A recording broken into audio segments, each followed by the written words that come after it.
মন্ত্রিসভা নিয়ে খুব আলোচনা হচ্ছে যে এই মন্ত্রিসভায় আসলে কারা থাকবেন না কারা থাকার সুযোগ বেশি, সেটি নিয়ে অনেক ধরনের আলোচনা হচ্ছে। আপনার কাছে কি মনে হয়, আমরা তো আমাদের রাজনৈতিক পট পরিবর্তন দেখেছি গত কয়েক দশকে, আমরা বিগত সরকারের আমলের মন্ত্রিসভার কার্যক্রমও দেখেছি।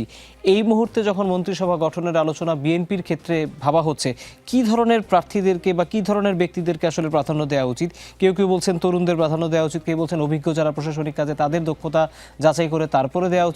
আপনার কাছে কি মনে হচ্ছে? দেখুন, প্রথমে একটা বাস্তবতা আমাদের স্বীকার করতে হবে যে বিএনপি দীর্ঘ 17 বছরের যে রাজনৈতিক পরিক্রমার মধ্য দিয়ে এগিয়েছে, ওই সময়টাতে বিএনপির নেতাকর্মীরা অনেক ধরনের নির্যাতন, অত্যাচার এগুলো তারা সহ্য করেছে। অনেকে পার্সোনালি ক্ষতিগ্রস্ত হয়েছেন। শুধু বিএনপি না, অন্যান্য দলের নেতাকর্মীরাও ক্ষতিগ্রস্ত হয়েছেন। এখন জনাব তারেক রহমানকে যদি একটা নতুন মন্ত্রিসভায় গঠন করতে হয়, তখন তিনি চাইলেও এই বাস্তবতাকে অস্বীকার করতে পারবেন না। সেটা হলো যে যারা দলের ত্যাগী নেতা, তাদেরকে তো তাদের অবশ্য তাদের রাজনৈতিক অভিজ্ঞতাও রয়েছে এবং এট দ্য সেম টাইম তাদের যোগ্যতাও আছে বলে আমি বিশ্বাস করি। সুতরাং একটা হলো যে দলের প্রতি ডেডিকেশন, আরেকটা হলো তাদের রাজনৈতিক অভিজ্ঞতা, এবং সর্বশেষে যে বিষয়টি খুব গুরুত্বপূর্ণ সেটা হচ্ছে এফিসিয়েন্সি। সেই এফিসিয়েন্সির বিষয়টি আমাদের এই তিনটা বিষয়কে আসলে উনি গুরুত্ব দেবেন, এটা আমরা বাস্তবতার আলোকে এই সিদ্ধান্তে পৌঁছতেই পারি। আমি মনে করি যে মন্ত্রিসভার মধ্যে অন্ততপক্ষে 4টি মন্ত্রিসভা খুবই গুরুত্বপূর্ণ।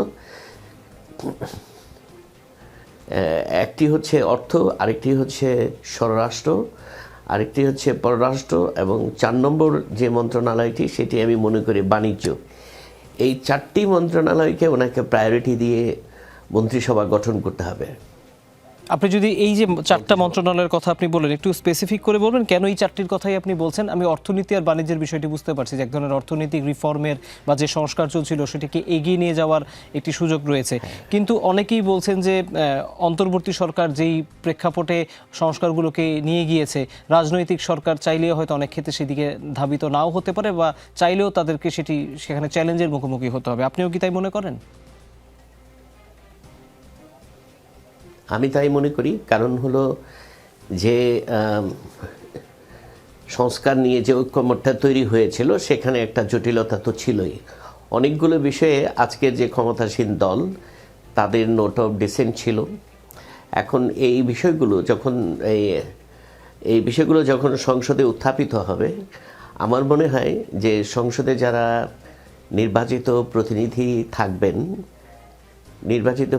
তারা অবশ্যই এটা বলবেন যে এই সংস্কারের বিষয়ে যে ঐক্যমত হয়েছে এখানে আমাদের একটা মতামত থাকতেই হবে, এবং সেটা বলার তাদের রাইট আছে।